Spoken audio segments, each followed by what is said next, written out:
Okay, so first of all, let me give you a little intro on Desmos.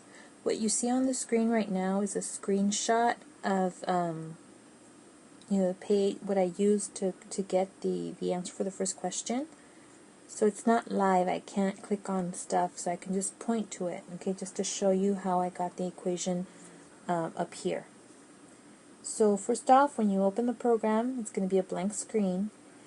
If this keyboard doesn't show, click this button. You'll find it on the lower left hand corner.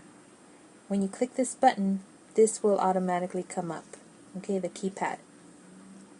You click in here, and then you're ready to type in your first equation. Notice I did not put y equals. You could if you want, but you don't have to. So you put in, you click on the 2, then you click on the x. To get the exponent, you click on this key right here, and you've got to get out of the exponent position, because once you put in the 3, if you click in the negative after the minus, it's going to keep it in the exponent. So you hit the right arrow either on your computer keypad or here. You hit the right arrow and it'll take you back down to where the negative should go.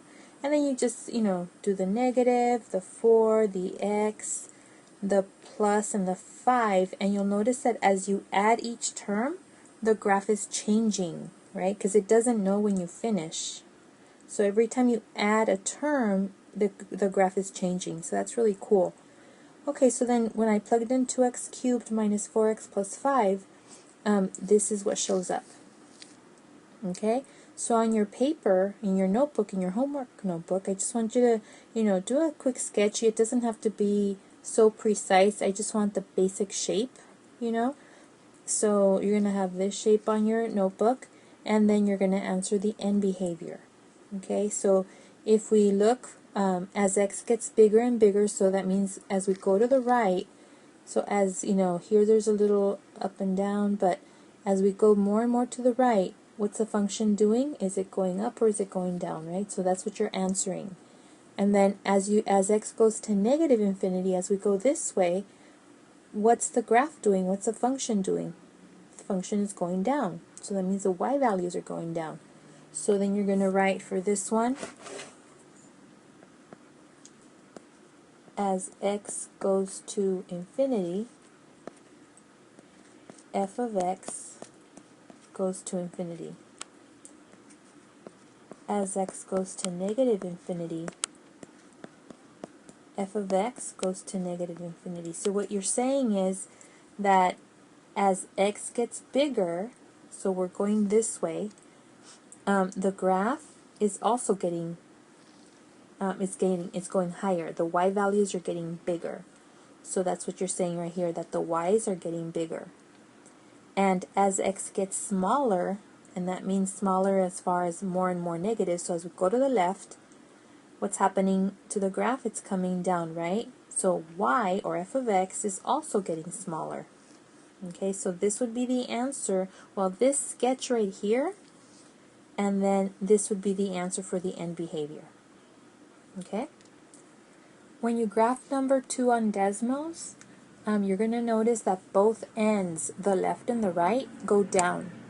So then that means that as x gets bigger, y gets smaller. It goes, more and more negative. And as x gets smaller, in other words, as you go more towards the left of the graph, y is also getting smaller. Alright, for number 3, the right of the graph goes down and the left of the graph goes up. Okay, so the right goes to the bottom and the left side of the graph goes to the top. So that's what this statement is saying. As x gets bigger, in other words, as you go towards the right side, the y is coming down. As you go towards the left side of the graph, f of x is going up. Okay, for number 4, as x, both ends, the left and the right side, they both go up. So as x gets bigger, okay, as x gets bigger, as we go more towards the right, the y gets bigger.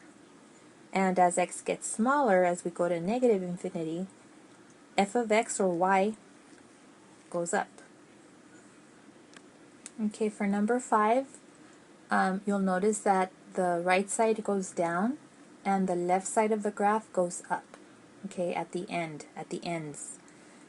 So how you say that, or how you write that down, as x goes to infinity, f of x goes to negative infinity. Because that means that as x gets bigger, as x goes to the right, f of x, or the y value, is going down. And then on the left side, as x gets smaller and smaller, or more and more negative, as x goes to negative infinity, f of x gets bigger. So the graph is going up towards on the left side. Okay, I just wanted to make I forgot to mention that if you if the graph looks too small on your screen, or too big that you can't see a whole lot of it, the plus and the minus up here, this one zooms out, or this, well, you could just try the buttons. I forget which one is which, but just try these to get a screen kind of like the one I have right now. So if you're not getting that, you could just play with these buttons, just push one or the other until you get the graph that that is easy to draw for you. Okay, so these are the zoom in and zoom out buttons right here. Okay, and we'll see you tomorrow.